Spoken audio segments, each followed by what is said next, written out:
যদি বলে মোহাম্মদ তাহলে খুলে দিও, মোহাম্মদ ছাড়া কারোর জন্য এই ঘর খোলা হবে না। তিনি কত বড় পাওয়ারফুল মানুষ, এরপরেও তিনি দুধের বাচ্চাগুলিকে বলছেন, ও আমার আদরের বাচ্চা, তোমরা যদি আমাকে একটু অনুমতি দিতে তাহলে গিলাসটা আমি বাম দিকে দিতাম। অনুমতি চাচ্ছেন কেন? নিজের পাওয়ারে দিয়ে দিবেন। তিনি নিজেই জিম্মি। আমি বুঝাতে পারছি না, আমি মনে হয় বুঝাতে পারলাম না। মোহাম্মদ সাল্লাল্লাহু আলাইহি সাল্লাম তার ধর্মের কাছে নিজেই জিম্মি। তাহলে বলেন আপনার পীর সাহেবদের ধর্ম চলে কি করে?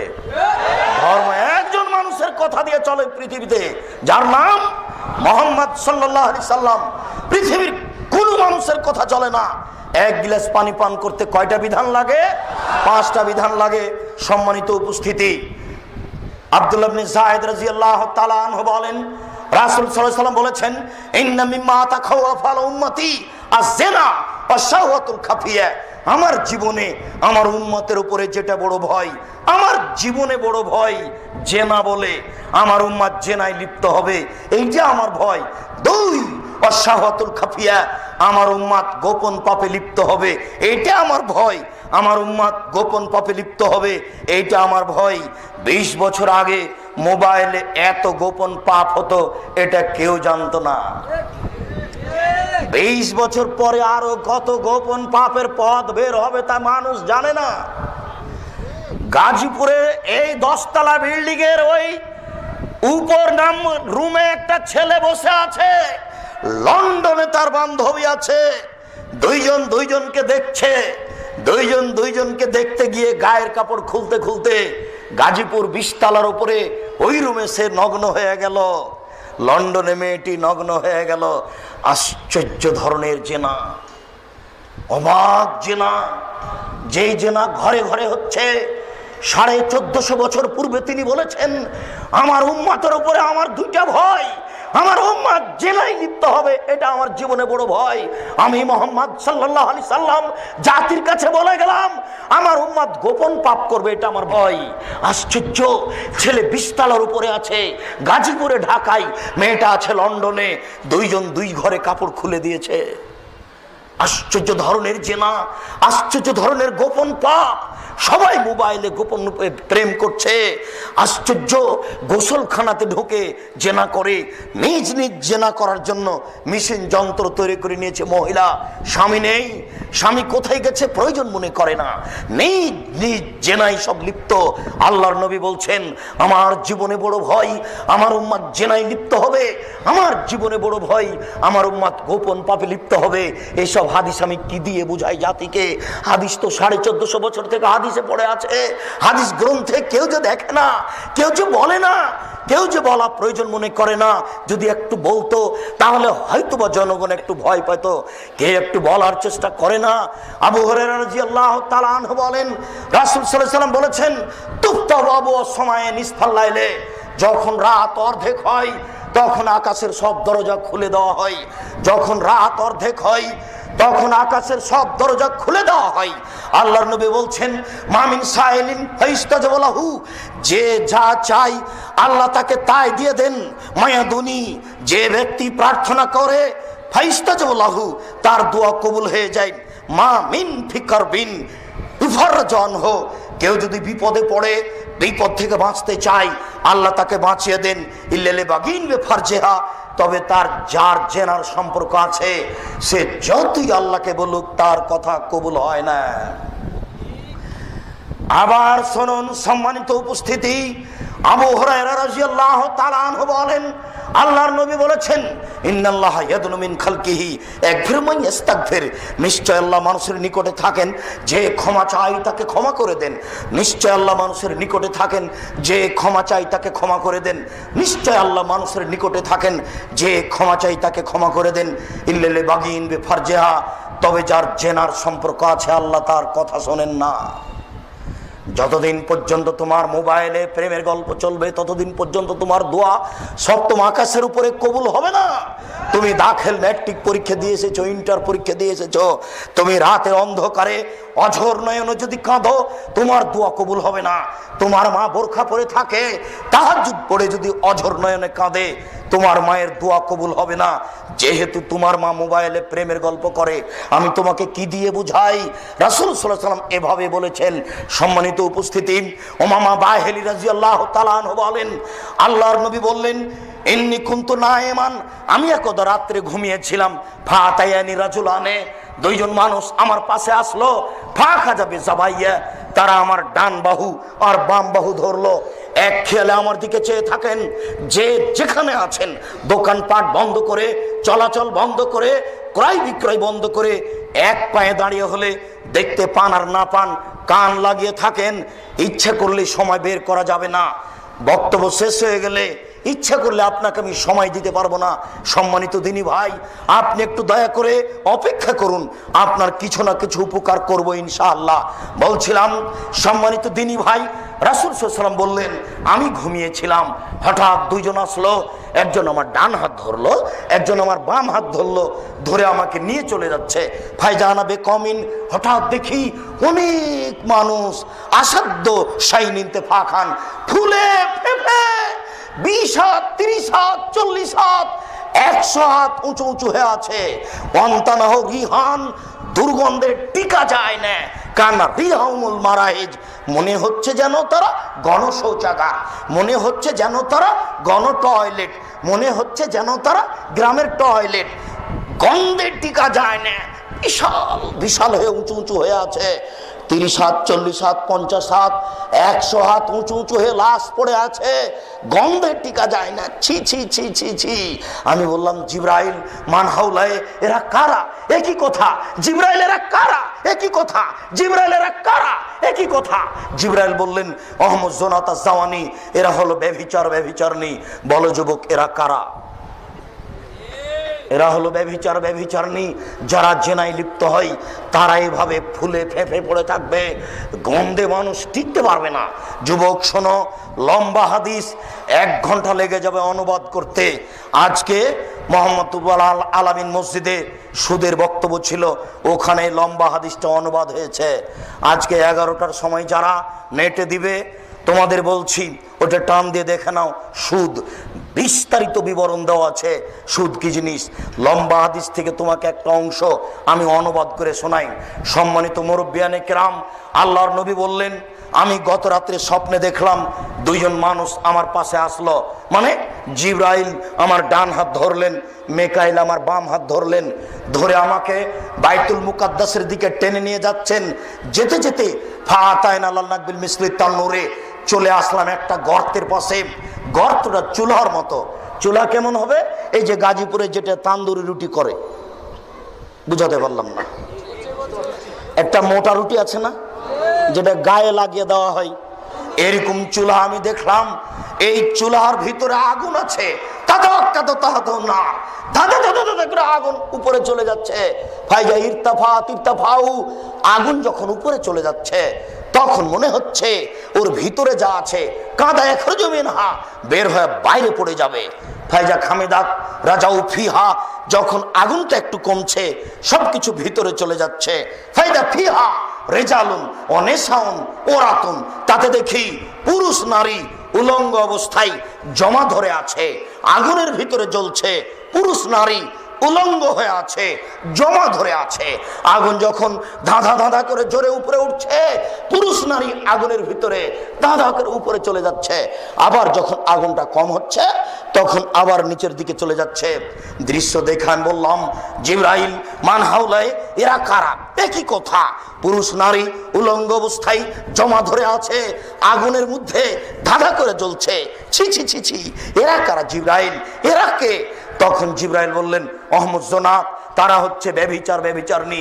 যুবক, আমি তোমাকে কি দিয়ে বুঝাই যে না কত বড় মহাপাপ, তার বাস্তবতা কত কঠিন, তার পরকাল কত কঠিন, তার কিয়ামতের মাঠ কত কঠিন। আল্লাহ নবী বলছেন, যেসব মহিলারা জেনায় লিপ্ত হয় তাদের লজ্জা স্থানের গন্ধে জাহান্নামীরা জাহান্নামে টিকতে পারবে না। যেসব মহিলারা জেনায় লিপ্ত হয় তাদের লজ্জা স্থানের গন্ধে জাহান্নামীরা জাহান্নামে টিকতে পারবে না। আমি কি দিয়ে বুঝাই জেনা কত খারাপ জিনিস। যারা জেনায় লিপ্ত হবে তাদের শরীর হাত কত গন্ধ করবে, আর একজন জাহান্নামে টিকতে পারবে না।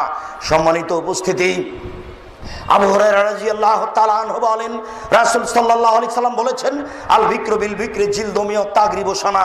অবিবাহিত ছেলে মেয়ে যদি জেনা করে তাহলে তাকে 100 লাঠি পিটিয়ে এলাকা থেকে 1 বছরের জন্য তাড়িয়ে দিতে হবে। তিনি বলেন, আস-সাইবু বিস-সাইবার রাজম। বিবাহিত পুরুষ নারী যদি জেনা করে তাহলে তাকে ইট ঢেল পাথর দিয়ে মেরে মেরে মেরে ফেলতে হবে। আয়েশা রাদিয়াল্লাহু তাআলা আনহা বলেন, রাসূল সাল্লাল্লাহু আলাইহি সাল্লাম বলেছেন, মান কালা লা ইলাহা ইল্লাল্লাহ ওয়া আন্না মুহাম্মাদুর রাসূলুল্লাহ, যে ব্যক্তি বলবে লা ইলাহা ইল্লাল্লাহ ওয়া আন্না মুহাম্মাদুর রাসূলুল্লাহ, তাকে হত্যা করা যাবে না, তাকে মেরে ফেলা যাবে না। ইল্লা বিহিদা সালাসা, তবে 3টা পাপের কারণে মানুষকে হত্যা করা যায়। তবে 3টা পাপের কারণে মানুষকে হত্যা করা যায়। 3টা পাপের কারণে মানুষকে হত্যা করা যায়। এক, আর তারিকুল লিদিনিহি, ধর্মত্যাগী। কেউ যদি বলে আমি কোরআন মানি না, তাহলে সরকারের পক্ষ থেকে তাকে ফাঁসি দিতে হবে। কেউ যদি বলে গাভীর দুধ হারাম, সরকারের পক্ষ থেকে তাকে ফাঁসি দিতে হবে। কেউ যদি বলে মদ হালাল, তাহলে সরকারের পক্ষ থেকে ফাঁসি দিতে হবে। সম্মানিত উপস্থিতি, বলছিলাম এই লোকটার গলায় ফাঁস দেওয়া হয়েছে, ফাঁস টান টান। তখন বলছে আমার ভুল হয়েছে, আমার ভুল হয়েছে। কথা আমি ফিরিয়ে নিলাম, এই লোকটাকে ফাঁস থেকে নামিয়ে দিতে হবে, এর ফাঁসি হবে না। 3 শ্রেণীর মানুষকে হত্যা করতে হয়। তার 1 শ্রেণীর মানুষ ধর্মত্যাগী, তবে তার বাঁচার পথ আছে। 2, কাতালা নাফসান, কেউ যদি কোনো মানুষকে হত্যা করে ফায়ুক্তালো, তাহলে তাকে হত্যা করতে হবে, এর নাম কেসাস। এই ছেলে শোনো, তোমার দাদা 90 বছর বয়স, 3 বার হজ করেছে, তাহাজ্জুদ পড়ে ঘর থেকে বের হচ্ছিলেন, মসজিদের দিকে যাবেন, ওই যে ওই পাড়ার ছেলেটা কালকে তোমার দাদাকে অকথ্য ভাষায় গালি দিয়েছে। তোমার দাদার একটা রাগ ছিল, তাহাজ্জুদ পড়ে বের হয়ে ঘর থেকে বের হতে ওই ছেলেটা এক থাপ্পড়ে ছেলেটা মারা গেল। এবার তোমার দাদাকে হত্যা করতে হবে। বুঝাতে পারলাম না? এর নাম কেসাস, এর নাম কেসাস। তবে তোমার দাদার বাঁচার পথ আছে। ওই ছেলের বাপ মা যদি বলে আচ্ছা যাক যাক যাক, ও আমার ছেলে মেরেছে, আমরা তাকে মারবো না, তাহলে তোমার দাদা বেঁচে যাবে। তবে পাপটা ছিল হত্যার যোগ্য। শোনো, কেউ যদি জেনা করে বিবাহের পরে, তাহলে দুনিয়াতে তাকে বাঁচানোর কোনো পথ নেই। একটা আশ্চর্য পাপ, পৃথিবীতে এরকম কোনো পাপ নেই যাতে বেঁচে থাকার সুযোগ হারিয়ে যায়। আশ্চর্য ধরনের পাপ। একটু খেয়াল করুন, এক খেয়ালে চেয়ে থাকবেন, 19-20 হয় না যেন, নড়াচড়া করবেন না, নইলে অনুবাদ বুঝতে পারবেন না। এইদিকে দেখেন, গামেদ সম্প্রদায়ের একজন মহিলা আসলো আল্লাহ রাসূলের দরবারে, এসে বলছে তাহেরনি ইয়া রাসূলুল্লাহ, হে আল্লাহ রাসূল, আমাকে পবিত্র করুন। তখন আল্লাহ রাসূল বললেন, এই যেই তুমি বাড়ি ফিরে যাও, আস্তাগফিরুল্লাহ, আল্লাহর নিকটে ক্ষমা চাও, ও তুবি ইলাইহি, তুমি তওবা করো, তোমার পাপ ক্ষমা হয়ে যাবে। তখন মহিলাটি বলছে, আতুরাদ্দানি কামারা দাত্তা মাইজুন মালিক, মাইজুন মালিকের আপনি বিচার করেননি, মুহাম্মদ সাল্লাল্লাহু আলাইহি সাল্লাম আপনি মাইজুন মালিকের বিচার করেননি, বারবার তাকে ফিরিয়ে দিচ্ছিলেন। সেইভাবে কি আপনি আমাকে ফিরিয়ে দিতে চাচ্ছেন? ওয়ান্না হুবলা মিনাজ জিনা, আমার পেট উঁচু হয়েছে অবৈধ সন্তানে, আমার পেটে অবৈধ সন্তান রয়েছে, দয়া করে আমাকে ফিরিয়ে দিন না, আমার বিচার করে দেন, দয়া করে আমাকে ফিরিয়ে দিন না, আমার বিচার করে দেন। তখন আল্লাহ রাসূল বলেন, আচ্ছা ঠিক আছে, এই যে এই হাত্তা তালে দি, তুমি বাড়ি চলে যাও, যেদিন তোমার বাচ্চা হবে আসিও, তোমার বিচার করে দেবো। মহিলা চলে গেল। মুসলিম গ্রন্থে এসেছে যে বাচ্চা সবেমাত্র প্রসব হয়েছে, ওই বাচ্চাকে নেকড়ায় জড়িয়ে নিয়ে এসে আল্লাহ রাসূলের দরবারে এসে বলছে, আল্লাহ রাসূল, এ দেখেন বাচ্চা প্রসব হয়েছে, এ দেখেন বাচ্চা। তখন আল্লাহ রাসূল বাচ্চার দিকে লক্ষ্য করে মাথা নিচু করে বলছেন, এই যে তুমি বাড়ি ফিরে যাও, ফারজেই হে, বাচ্চাকে দুধ খাওয়াও, হাত্তা তাতে মিহে, যেদিন বাচ্চা দুধ ছেড়ে দিবে সেদিন আসিও, আমি বিচার করে দেবো। মহিলা বাচ্চা নিয়ে চলে গেল, বাচ্চাকে দুধ পান করালো। 2 বছর পরে বাচ্চা নিয়ে বিচারালয়ে উপস্থিত। এমত অবস্থায় বাচ্চার হাতে এক টুকরা রুটি রয়েছে, এই রুটি প্রমাণ করে বাচ্চা খাদ্য খেতে পারে। ফাওয়াসাদাহু বিয়াদি রাজুলিন মিনাল মুসলিমিনা, আল্লাহর নবী বাচ্চাটাকে একজন মুসলমানের হাতে দিলেন, বললেন যাও এই তুমি বাচ্চাকে লালন পালন করো। এরপরে তিনি বললেন সঙ্গী সাথী ইজাবু বিহা, তোমরা একে মাঠে নিয়ে যাও, আফরিল্লাহ সাদরিহা, মাঠে নিয়ে গিয়ে গর্ত খুঁড়ে বুক পর্যন্ত পুঁতে দাও। দুঃখিত আমার সম্মানিত দিনী ভাই, আপনাকে আমি কি দিয়ে বুঝাই জেনা কি জিনিস, বিচার কি জিনিস? আপনাকে আমি কি দিয়ে বুঝাই জেনা কি জিনিস, বিচার কি জিনিস? বিবাহ করার পরে যদি পুরুষ এই জেনায় লিপ্ত হয় তাহলে তাকে বুক পর্যন্ত মাটিতে পুঁতে দিতে হবে না, এমনিতেই চতুর্দিক থেকে ঢেল পাথর মেরে মেরে ফেলতে হবে। কিন্তু মহিলা মানুষ যদি তার গায়ে পাথর মারা হয় তাহলে অঙ্গ প্রত্যঙ্গ খুলে যেতে পারে, ইসলাম এটা মেনে নিবে না। এই অবস্থায় তাহলে কি করা যায়? আল্লাহ রাসূল বললেন তাকে বুক পর্যন্ত মাটিতে পুঁতে দাও। বুক পর্যন্ত মাটিতে পুঁতে দিয়ে উপর দিকে তোমরা ঢেল পাথর মারতে থাকো। সাহাবীগণ বলেন আমরা তাকে মাঠে নিয়ে গেলাম, মাঠে নিয়ে গিয়ে গর্ত খুঁড়ে বুক পর্যন্ত মাটিতে পুঁতে দিয়ে চতুর্দিক থেকে ঢেল পাথর মারতে লাগলাম। খালিদ বিন ওয়ালিদ বলেন আমি একটা পাথর নিলাম, আমি তার মুখের উপরে মারলাম। ফাতারাজ্জাহাতাম আলা ওয়াজহি খালিদ, পাথরটা মুখে লেগে মুখ ফেটে রক্ত ছিটে খালিদের গায়ে লাগলো। ফাসবাহা, খালিদ গালি দিয়ে বসলেন ছি ছি ছি ছি ছি, একজন জেনাকারিনী মহিলার গায়ের রক্ত আমার গায়ে লাগলো। তখন আল্লাহ রাসূল বললেন মাহলেনা খালিদ, খালিদ থামো, তুমি গালি দিও না। লাকা তাওয়াত লাউ তাওয়া সাইওয়াকসিল্লাহ গফরালাহু, এই মহিলা এত তওবা করেছে, আল্লাহর দরবারে এত ক্ষমা ভিক্ষা চেয়েছে, এরকম তওবা যদি বড় থেকে বড় পাপী করে তবে তার পাপ ক্ষমা করা হবে। খালিদ তুমি একে গালি দিও না। আল্লাহর নবী বললেন এর পাপ ক্ষমা হয়ে গেছে। আল্লাহর নবী তার জানাজা করলেন, আল্লাহর নবী তার কাফন দাফন করলে। কি দিয়ে বুঝায় আমি জাতিকে? আল্লাহ রাসূল তাকে বললেন না যাও তোমার বিচার হবে না, তোমার পাপ ক্ষমা হয়ে গেছে, এই কথা তিনি বললেন না। আপনাকে আমি যেটা বুঝাতে চেয়েছি কি বুঝালাম?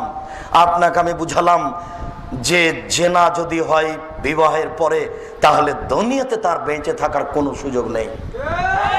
এত বড় পাওয়ারফুল মানুষ, পৃথিবীর সবচেয়ে বড় পাওয়ারফুল মানুষ, তিনি বললেন তার পাপ ক্ষমা হয়ে গেছে, কিন্তু তিনি মাফ করতে পারলেন না। তিনি ধর্মের কাছে জিম্মি, তিনি বলে যেতে পারলেন না যে তার পাপ ক্ষমা হয়ে গেছে, যাও তোমার বিচার হবে না। আমি মনে হয় বুঝাতে পারছি না। সম্মানিত উপস্থিতি মনে রাখবেন রাসূল সাল্লাল্লাহু আলাইহি ওয়াসাল্লাম বলছেন সালাসা, তিন শ্রেণীর মানুষ রয়েছে যাদের সাথে আল্লাহ বিচারের মাঠে কথা বলবেন না। শুনুন, তিন শ্রেণীর মানুষ রয়েছে যাদের সাথে আল্লাহ বিচারের মাঠে কথা বলবেন না। তারা কত বড় পাপী? তার এক শ্রেণীর মানুষ হচ্ছে আল মুসবিল, যারা পায়জামা প্যান্ট লুঙ্গি টাকনুর নিচে রাখে, তাদের সাথে আল্লাহ বিচারের মাঠে কথা বলবেন না। শুনুন, যারা পায়জামা প্যান্ট লুঙ্গি টাকনুর নিচে রাখে তাদের সাথে আল্লাহ বিচারের মাঠে কথা বলবেন না, তাদের পবিত্র করবেন না, তাদের জান্নাতে দিবেন না। দুই, মালিকুন কাযাব, মিথ্যুক দায়িত্বশীল, মিথ্যুক হেড মৌলানা, মিথ্যুক হেডমাস্টার, মিথ্যুক প্রিন্সিপাল, মিথ্যুক ভাইস চ্যান্সেলর, মিথ্যুক মেম্বার, মিথ্যুক দারোগা, মিথ্যুক ওসি, মিথ্যুক চেয়ারম্যান, মিথ্যুক মেম্বার, মিথ্যুক মন্ত্রী, মিথ্যুক জেল সুপার, মিথ্যুক গ্রাম্য সর্দার, মিথ্যুক মসজিদের মুসল্লি, মিথ্যুক দায়িত্বশীল, যে যেখানে আছে সে যত বড়ই পরহেজগার হোক না কেন আল্লাহ তার সাথে কথা বলবেন না। যদি মিথ্যে কথায় দায়িত্ব পালন করে মুসলিম, কথার ভিতরে সরিষা ঢোকানো যাবে না, যা বলছি কিয়ামত পর্যন্ত তাই থাকবে। শুনুন, তিন শ্রেণীর মানুষের সাথে আল্লাহ কথা বলবেন না। তার এক শ্রেণীর মানুষ হচ্ছে যারা পায়জামা প্যান্ট লুঙ্গি টাকনুর নিচে রাখে। দুই, যারা মিথ্যা কথায় দায়িত্ব পালন করে। তিন, শায়খুন জানিন, বেশি বয়সে জেনা করে যারা, তাদের সাথে আল্লাহ কথা বলবেন না। বেশি বয়সে জেনা করে যেসব পুরুষ নারী, তাদের সাথে আল্লাহ কথা বলবেন না। এই কথাটি বুঝার জন্য আর একটা হাদিস পেশ করছি, আমার দিকে খেয়াল করেন। ইন্নালিল্লাহি মিয়া রাহমা, আল্লাহর নিকটে ছিল 100টি দয়া, আল্লাহর নিকটে ছিল 100টি দয়া, আল্লাহর নিকটে ছিল 100টি দয়া। আনজালা মিনহা রাহমাতান ওয়াহিদা বাইনাল জিন্নি ওয়াল ইনসি ওয়াল হাম্মি ওয়াদ দাওয়াবি, তার একটি দয়া আল্লাহ ভাগ করে দিয়েছেন জিনের মাঝে, মানুষের মাঝে, পশু প্রাণীর মাঝে। একটি দয়ার ভাগ পেয়ে মানুষ তার মেয়েকে আম্মু বলে ডাকে, চুমা খায়।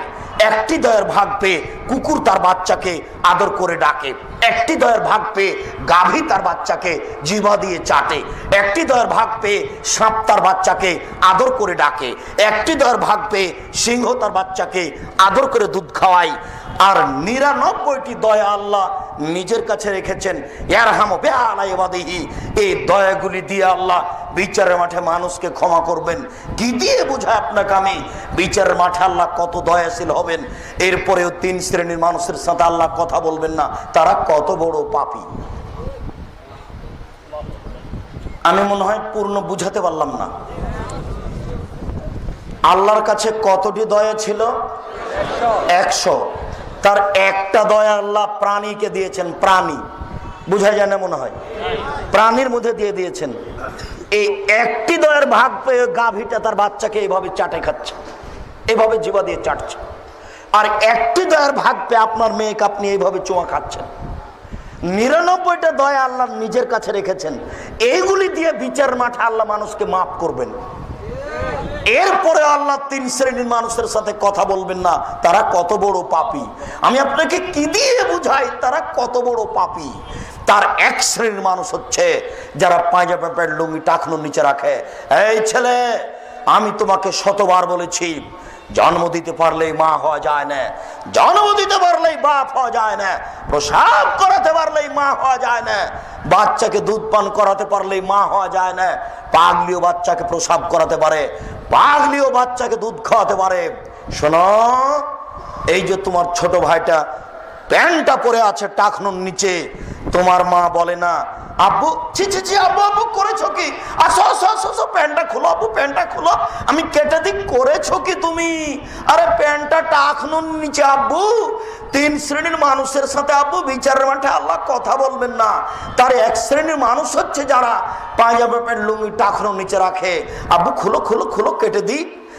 এই কথা তোমার মা বলতে পারে, পাগলি বলতে পারে না।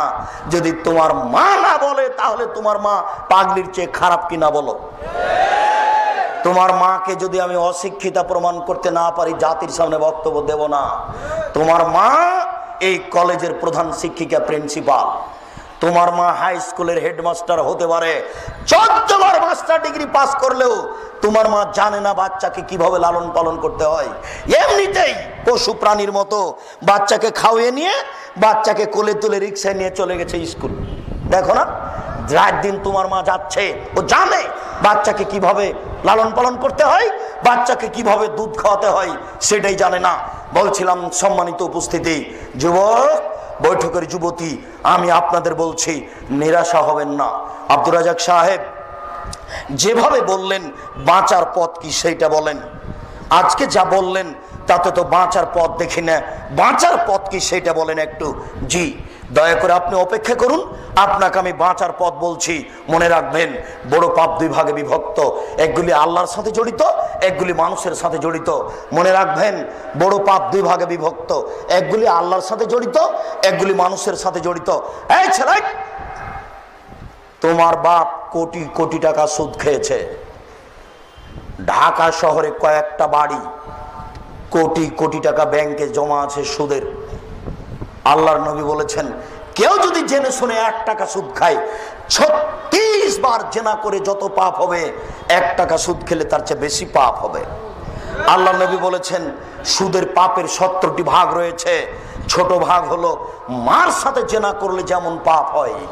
শোনো, আজকে যদি তোমার বাপ রাতে হাত তুলে আল্লাহকে বলে, আল্লাহ আমার ভুল হয়েছে, তুমি আমাকে মাফ করো, আমি সুদের লেনদেন বন্ধ করলাম, আর কোনোদিন সুদ খাবো না, এই কথাটা বলেই যদি তোমার বাপ মারা যায়, ইনশাল্লাহ জান্নাত হবে, হবে ইনশাল্লাহ। কেন? এই পাপ কার সাথে জড়িত? আল্লাহর সাথে জড়িত। এইবার তোমাকে বলি, ওই যে গাজীপুর ওই মোড়ে একটা রিক্সায় উঠেছ, এখানে নেমে বলছো কত টাকা ভাড়া? বললো 100 টাকা। 2 থাপ্পড় বেটা, দলীয় দাপট দেখো, 2 থাপ্পড় বেটা, 20 টাকা ভাড়া, 100 টাকা চাও। দিয়ে 20টা টাকা দিয়ে 2টা থাপ্পড় দিয়ে বিদায় করে দিল। এখন ক্ষমা নাও দেখি, কিয়ামত পর্যন্ত কাঁদো, কিয়ামত পর্যন্ত, মরা পর্যন্ত যদি কেঁদে এই পাপ ক্ষমা হয়ে যায়, ইসলাম ধর্ম মিথ্যা। নাউজুবিল্লাহ, ইসলাম ধর্ম মিথ্যা নয়। শোনো, এই পাপ যদি ক্ষমা হয়ে যায় আল্লাহ হবেন অত্যাচারী। এই পাপ যদি ক্ষমা হয়ে যায় আল্লাহ হবেন অত্যাচারী। আল্লাহ বলেছেন আমার উপরে আমি আল্লাহ অত্যাচার হারাম করেছি, আমি অত্যাচার করব না। আব্দুর রাজ্জাক সাহেব, তাহলে ক্ষমা হবে কিভাবে? রিক্সাওয়ালাকে খুঁজে বের করতে হবে, হাত ধরে বলতে হবে, ও রিক্সাওয়ালা, আমি বুঝতে পারিনি গো, তোমাকে এক থাপ্পড় মারা আমার ভুল হয়েছে, তুমি আমাকে মাফ করো। এই কথা বলা ছাড়া ইহকালে পরকালে কোথাও আর ক্ষমা নেই। আশ্চর্য পাপ, মানুষের সাথে জড়িত পাপ। তুমি তো আর বুঝতে পারছো না চেয়ারম্যান, মেম্বার, এমপি, মন্ত্রী কত বিপদে আছে। তারা যদি বিপদ বুঝতে পারতেন তাহলে জনগণের সামনে হাত জোড় করে বলতেন, জনগণ আমার ভুল হয়েছে, জনগণ আমার ভুল হয়েছে। আমার গাজীপুর বাজারে আমার বাপের 1 শতক জমি আছে, ওখানে আমি একটা দোকান করে বাকি জীবন খাবো, আমি দায়িত্ব পালন করবো না, আমি চলে গেলাম। উনি বুঝতে পারছেন এটা কত কঠিন। কি করে? একটু। কি করে? একটু। কিভাবে? একটু। 1 বস্তা গম ছিল জনগণের, আর 1 বস্তা গম ছিল তার বাপের। তো ওখান থেকে কিছু গম এদিকে চলে এসেছে। না না না, কিছু নয়, 100 না, 100 নয়, একটা গম 10-এর এদিকে চলে এসেছে। চেয়ারম্যান সাহেব দেখলেন যে 10-এর গমের মধ্যে থেকে একটা গম আমার ভিতরে চলে আসলো। চেয়ারম্যান সাহেব গমটা ওইদিকে করলেন না, এবার তিনি হজ করতে চলে গেলেন। হজ করতে গিয়ে কাবা ঘরের গিলাপ ধরে কাঁদছেন, আল্লাহ আমার ভুল হয়েছে, মাফ করো। আল্লাহ কিছু গম আত্মসাৎ হয়েছে, তুমি মাফ করো। এইভাবে কাঁদতে যদি থাকেন, এক পর্যায়ে আল্লাহ বলবেন, ও চেয়ারম্যান সাহেব, আরে যে না ছিল আমার ব্যাপার, যত বড় পাপ হোক না কেন। ও চেয়ারম্যান সাহেব, সুদ ছিল আমার ব্যাপার, যত বড় পাপ হোক না কেন। গম যে আমার নয় গো, গম যে জনগণের, আমার কাছে ক্ষমা হবে না, জনগণের কাছে ফিরে যাও। বুখারী, মুসলিম, আল্লাহ রাসূল বলেছেন, যে দায়িত্বশীল যত বড় গাদ্দার, ধোঁকাবাজ, প্রতারক, তার পিছনে পতাকা হবে তত বড়। হেডমাস্টারকে গিয়ে ছেলেটা বলছে, স্যার আমার ভর্তির জন্য 3000 টাকা রাখেন। তো 3000 টাকার 2000 টাকা রেখে 1000 টাকা পকেটে করে নিয়ে মাছ কিনে বাড়ি চলে গেল। ও হেডমাস্টার সাহেব, বুঝতে পেরেছেন এটা কত বড় জটিল, বাকি জীবন আর ক্ষমা হবে না। আমি বুঝাতে পারছি না মনে হয়, বাকি জীবন আর ক্ষমা হবে না। এটার পথ কি এটা একটু বলবো, কিন্তু পাপ এত জটিল, আপনাকে আমি কি দিয়ে বুঝাই। এইটা আপনার বাপের জমি, 62-72 জমি জরিপ আছে, নিখুঁত জমি, ওখানে আপনি আলু চাষ করেছেন। আলু চাষ করে এই গাজীপুর বাজারে বড় আলুগুলি মুখের উপরে রেখে মাত্র 5 টাকা ঠগে বিক্রি করলেন। এখন ক্ষমা নেন দেখি। কিয়ামত পর্যন্ত কাঁদলে ক্ষমা হবে না। যত মানুষকে ঠগে আলু বিক্রি করেছেন সবার কাছে টাকা ফেরত দিতে হবে। গরু জবে করেন, বিক্রি করেন, গোস্ত গরু জবে করেন, বিক্রি করেন, দিনে কোটি টাকা ইনকাম করেন, তাতে আসে যায় না। কিন্তু প্রত্যেক দাঁড়িতে 50 করে গোস্ত কম দিয়েছেন, এবার ক্ষমা নেন দেখি। বুঝাতে পারলাম না যে না, যত বড়ই পাপ হোক না কেন, এখনই যদি আল্লাহকে বলেন, চোখের পানি ফেলে, আল্লাহ আমার ভুল হয়েছে, আমাকে মাফ করো, একবার বললেই ক্ষমা হয়ে যাবে ইনশাআল্লাহ। শতবার আপনি কেঁদে বলেন সেটা ভিন্ন কথা, এটা আল্লাহর সাথে জড়িত পাপ ক্ষমা করা সহজ। শুনুন সম্মানিত উপস্থিতি, আমরা আব্দুর রাজ্জাক সাহেবের মুখে শুনেছি অজু করে নামাজ পড়তে হয়, পানি নেই, তায়াম্মুম করে নামাজ পড়তে হবে, মাটি নেই। বিনা অজুতে বিনা তায়াম্মুমে নামাজ পড়তে হবে। কেবলার দিকে মুখ করে নামাজ পড়তে হয়, কেবলা বোঝা যায় না, এমনিতে নামাজ পড়তে হবে। শত্রু তাড়া দিয়েছে, দৌড়িয়ে চলে যাচ্ছি, এই অবস্থাতে নামাজ পড়তে হবে। গাড়িতে দাঁড়িয়ে আছি, ঠেলে ঠেল মানে না, এইভাবে হাত উঁচু করে শিকল ধরে আছি, নামাজের টাইম হয়ে গেছে, এইভাবেই নামাজ পড়তে হবে। দাঁড়িয়ে নামাজ পড়তে হয়, বসে দাঁড়িয়ে থাকা যায় না, বসে থেকে পড়তে হবে। বসে থাকা যায় না, শুয়ে থেকে পড়তে হবে। পরিষ্কার কাপড় পরে সালাত আদায় করতে হয়, পরিষ্কার কাপড় নেই। যেই কাপড়ে পেশাব পায়খানা লেগে আছে এই কাপড় পরেই সালাত আদায় করতে হবে। পরিষ্কার অপরিষ্কার কোনো কাপড়ই নেই, উলঙ্গ হয়ে আছেন, উলঙ্গ অবস্থাতেই সালাত আদায় করতে হবে। কথার কথা বলা হয়েছে আফগানিস্তানে, ইরাকে, মুসলিম দেশে মার্কিন সৈন্য ঢুকে মুসলিম নারীকে ধরে নিয়ে এসে 10 জন 12 জন ধর্ষণ করে, এরপরে পরনের কাপড় খুলে নিয়ে উলঙ্গ অবস্থায় হাঁটতে বাধ্য করে তাদের সামনে। এই উলঙ্গ অবস্থায় যদি নামাজের টাইম হয়ে যায় তাহলে মার্কিন সৈন্যের সামনে উলঙ্গ অবস্থাতেই এই মহিলাকে নামাজ পড়তে হবে, পড়তেই হবে। আপনাকে আমি কি দিয়ে বুঝাই নামাজ কি জিনিস? আপনাকে আমি কি দিয়ে বুঝাই নামাজ কি জিনিস? আপনাকে আমি কি দিয়ে বুঝাই নামাজ কি জিনিস? একটা আশ্চর্য ইবাদত যে মানুষের কোনো অসুবিধা বুঝে না, একটা আশ্চর্য ইবাদত যার কোনো বদল বিকল্প চলে না। আমি অসুস্থ, একে টাকা দিলাম, ও হজ করলো, হজ আমার হয়ে গেল। এ দেখেন হজের বিকল্প চলে, নামাজের চলে না। আমি অসুস্থ, ফকিরকে খাওয়ালাম, সকাল সন্ধ্যা রোজা থাকলো, রোজা আমার হয়ে গেল। এ দেখেন রোজার বিকল্প চলে, নামাজের বিকল্প চলে না। আশ্চর্য ধরনের ইবাদত। ইমাম আবু হানিফা রাহিমাহুল্লাহ বলেছেন, কেউ যদি অলসতা করে 1 ওয়াক্ত নামাজ ছেড়ে দেয় তাহলে তাকে জেলখানায় বন্দি করে পিটিয়ে নামাজ পড়াতে হবে।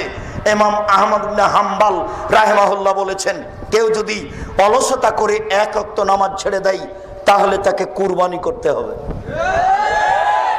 বর্তমান আরবি বিদ্বানগণ এখন বলছেন, এই মুহূর্তে আরবি বিদ্বানগণ বলছেন, স্বামী নামাজ পড়ে, স্ত্রী পড়ে না, স্ত্রী পড়ে, স্বামী পড়ে না।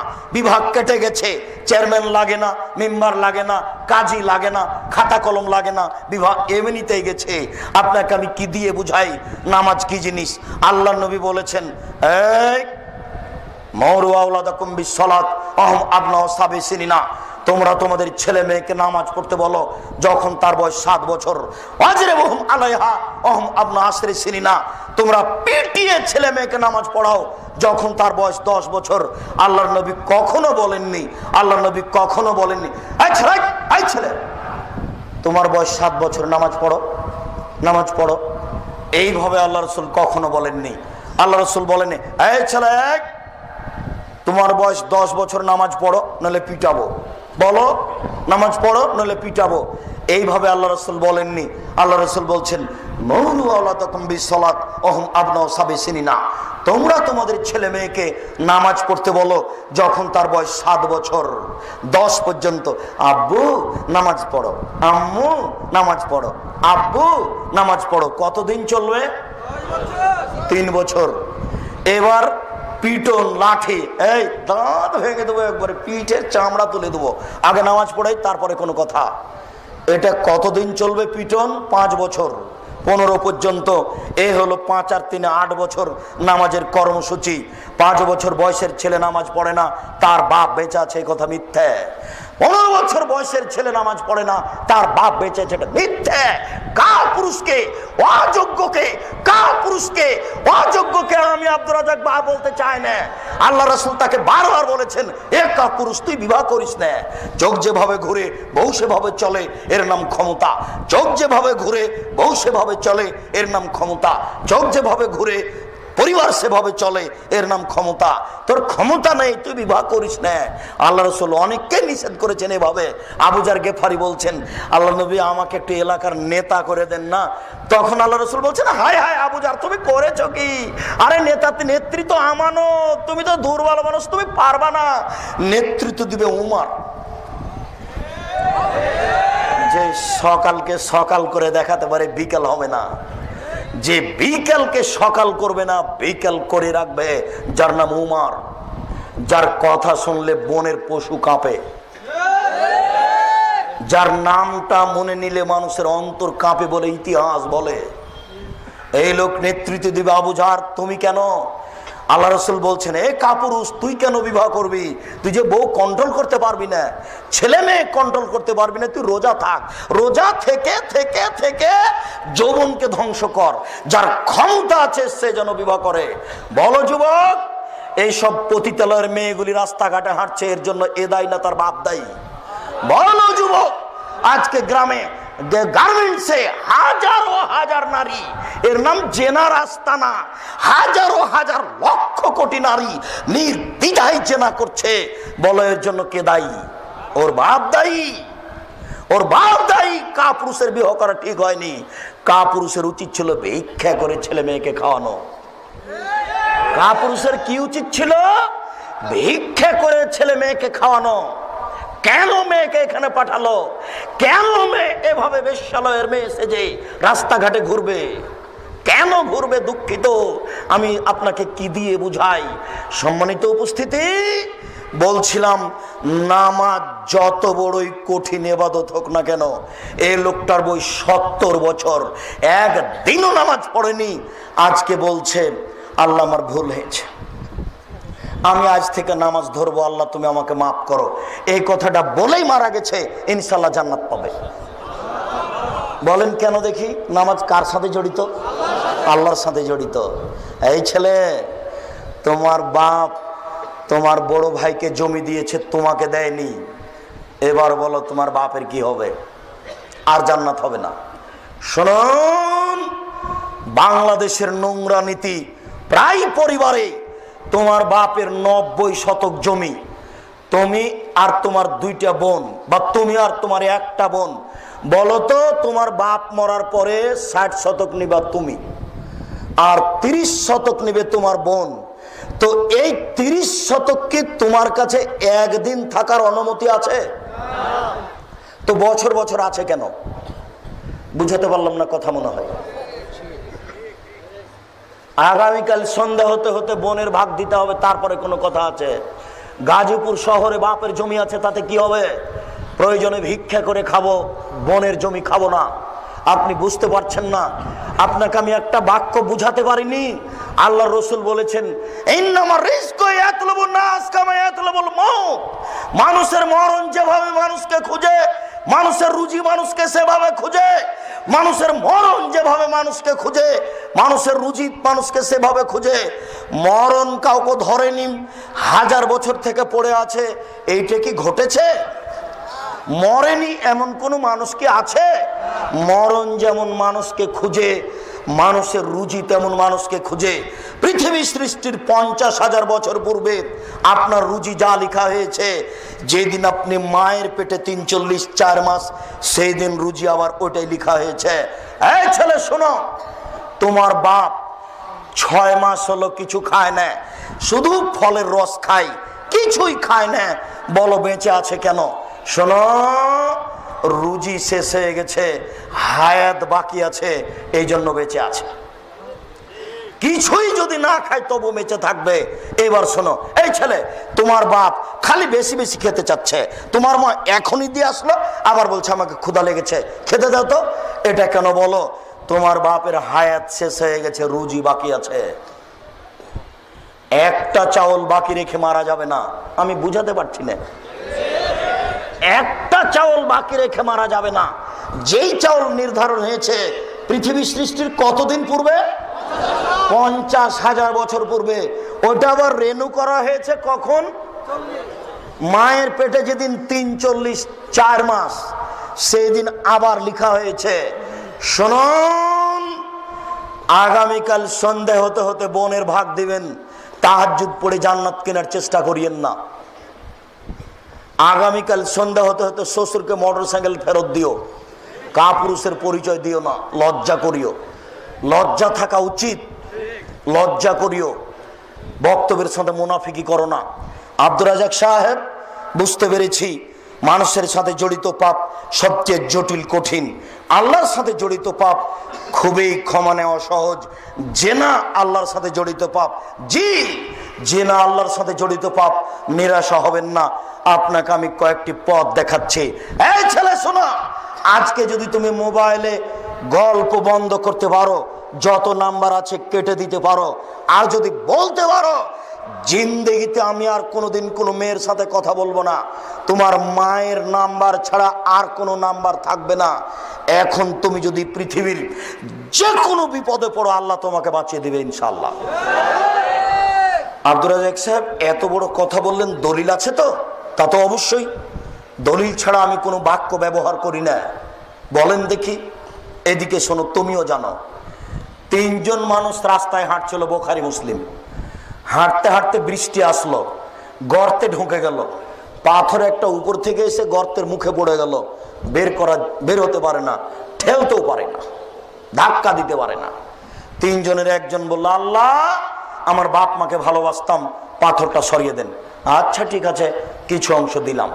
দ্বিতীয় জন বলল, আল্লাহ আমি একটা লোককে কাজের জন্য নিয়েছিলাম, অর্ধেক দিন কাজ করে চলে গেল, আমি টাকা দিতে চাইলাম, নিল না, অনেকদিন পরে এসে বলছে টাকা দেন।